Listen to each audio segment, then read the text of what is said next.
Cerita mistis yang seringkali dibicarakan mengenai Pulau Kumala ialah satu tragedi kapal yang karam beratus-ratus tahun yang lalu.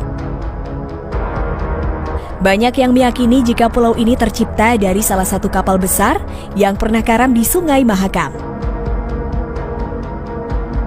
Entah benar atau tidaknya sob, tetapi menurut cerita mistis yang tersebar di sejumlah titik pulau, memang seringkali berlangsung penampakan figur makhluk gaib kenakan pakaian seragam seorang pelaut. Menurut cerita dari berbagai sumber, pulau ini seringkali terdengar suara trompet kapal.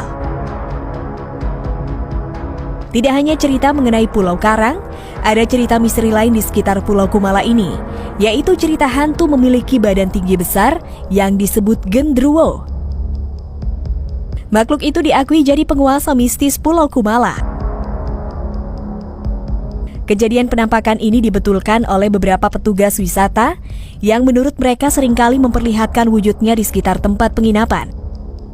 Menurut yang ia lihat, sosok ini seperti Gendruwo, tubuhnya tinggi besar dan matanya merah. Bukan cuma staf ini yang pernah lihat sosok si Gendruwo, beberapa pengunjung juga pernah melihatnya. Lain lagi cerita dari staf lain sob, yang mengaku pernah melihat seorang wanita cantik yang duduk di dekat turap jembatan. Ia mengira wanita itu termasuk salah seorang pengunjung, tapi pas dideketin si wanita tiba-tiba hilang. Cerita mistis yang paling seram mungkin adalah cerita tentang kejadian yang konon dialami seorang warga bernama Amir. Sehari-hari, Amir bekerja sebagai tukang kebun di area Pulau Kumala. Suatu hari ketika sedang berkebun, tiba-tiba ia melihat sebuah gua. Anehnya sob, gua tersebut tidak pernah ada sebelumnya. Didorong rasa penasaran, Amir masuk ke dalam gua tersebut. Ketika sampai di dalam gua, ia justru merasa sedang berada di dalam kapal. Ada lorong gelap di kapal tersebut yang dipenuhi kamar di kanan dan kirinya. Saat lewat lorong tersebut, Amir mendengar suara orang yang berbicara di salah satu kamar. Didorong rasa penasaran, Amir masuk ke kamar tersebut. Yang sedang berbicara di dalam kamar tersebut ternyata pria-pria bule.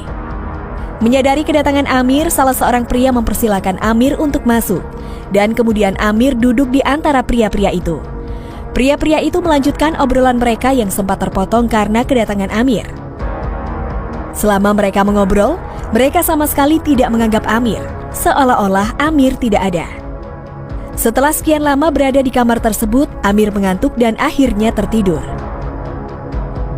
Saat terbangun, ia sudah berada di kebun tempat ia biasa bekerja. Saat itu ada temannya yang membangunkannya. Ada yang mengaitkan bahwa kapal yang dimasuki Amir adalah kapal yang tenggelam pada insiden Tenggarong, insiden peperangan antara kerajaan Kutai dan pasukan Inggris. Wah, lumayan serem juga ya, kisah mistis di Pulau Kumala. Pada berani datang ke sana nggak nih?